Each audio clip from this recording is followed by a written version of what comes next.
Pemirsa, memasuki sepekan masa kampanye pilkada khususnya di Jakarta. Bagaimana pergerakan elektabilitas Ridwan Kamil Suswono, Dharma Pongrekun dan Kunwardana hingga Rano Karno dan Pramono Anung? Kita akan membahasnya langsung dengan Hanta Yuda, Direktur Eksekutif Poltreking Indonesia. Selamat malam, Bang Hanta, apa kabar? Selamat malam, Davi. Alhamdulillah kabar baik. Baik ya, Bang Hanta. Tadi disebutkan bahwa pergerakan Pramono Rano ini sudah mulai menunjukkan kemajuan yang signifikan nih. Sebenarnya apa faktor yang menyebabkan hal itu bisa terjadi? Iya betul, saya kira pasangan Pram Rano ini terbilang modal awal yang cukup tinggi. Meskipun di munculnya nama ini terbilang terlambat dibandingkan dengan Ridwan Kamil. Pramono Anung itu baru muncul ketika menjelang penutupan pendaftaran dilakukan oleh PD Perjuangan. Nah, dengan modal awal yang sekarang sudah 31% melejit, menurut saya ini ada potensi akan kompetitif dengan Ridwan Kamil.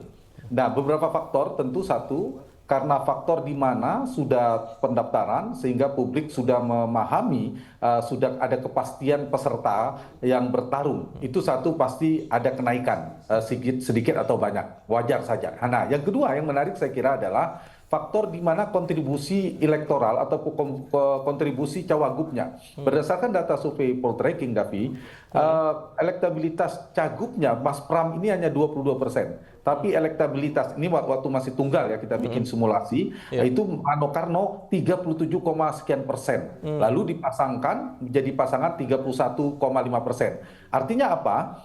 Artinya wakil gubernur cawagupnya Pramono Anung ini kontributif secara elektoral ketika dipasangkan justru naik.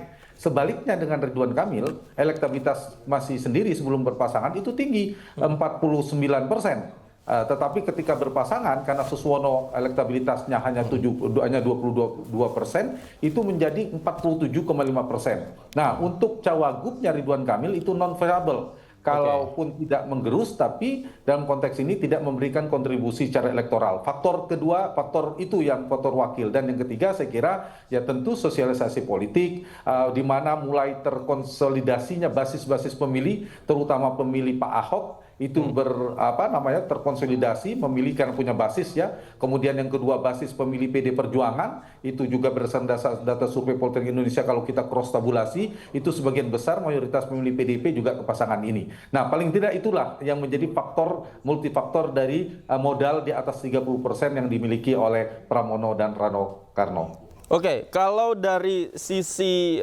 janji politik begitu ya ketika belusukan bertemu dengan warga Jakarta, ada beberapa hal yang mirip begitu antara yang dikatakan oleh Rano Karno kemudian juga Kunwardana. Apakah ini juga menjadi salah satu variabel yang mungkin dipertimbangkan oleh warga Jakarta?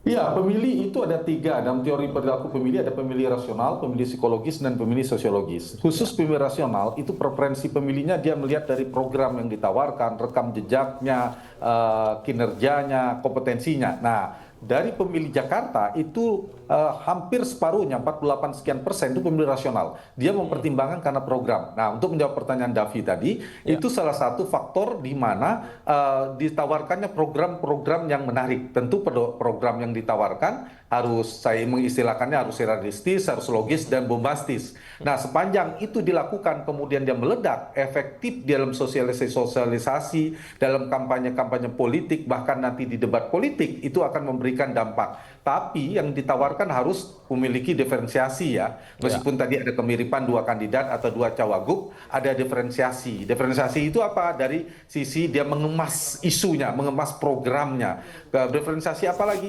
Dari cara menyampaikannya. Diferensiasi apa lagi? Dari sisi gimmick-gimmick politiknya. Kalau itu dilakukan, maka itu akan memberikan dampak positif elektoral, alias bisa melentingkan elektabilitas paslon. Jika efektif menjalankan strategi komunikasi, menawarkan program-program strategis, program-program yang menarik kepada pemilih Jakarta. Oke, baik Bang Hanta, terakhir ini 15,9% dari kajian Anda ini warga Jakarta belum tentukan pilihan di sisa waktu yang ada. Apa yang bisa membuat atau mengeruk 15,9% ini menjadi suara milik mereka masing-masing? Ya, pertama tentu mereka harus lebih detail mendeteksi di mana 15,9% itu, kalau kita bulatkan 16%, undecided voters. Orang-orang yang belum menentukan pilihan, undecided ini harus didatangi di mananya, lalu lakukan pendekatan. Kalau mereka karakternya lebih pada rasionalitas, maka tadi isu-isu rasional, program yang ditawarkan, rekam jejaknya seperti apa. Tapi ada juga pemilih psikologis, Mas Davi. Pemilih psikologis itu melihat dari karakter personal, apakah dia merakyat, kemudian tegas, berani, ramah, dan sebagainya. Itu juga harus diperhatikan. Nah, dengan selisih, kalau kita lihat perolehan pasangan Ridwan Kamil Suswono 47,5%, kemudian Pramono Anung dan Rano Karno 31,5%, selisihnya hanya 16%. Undecided votersnya juga sekitar 16%. Ini menarik ini.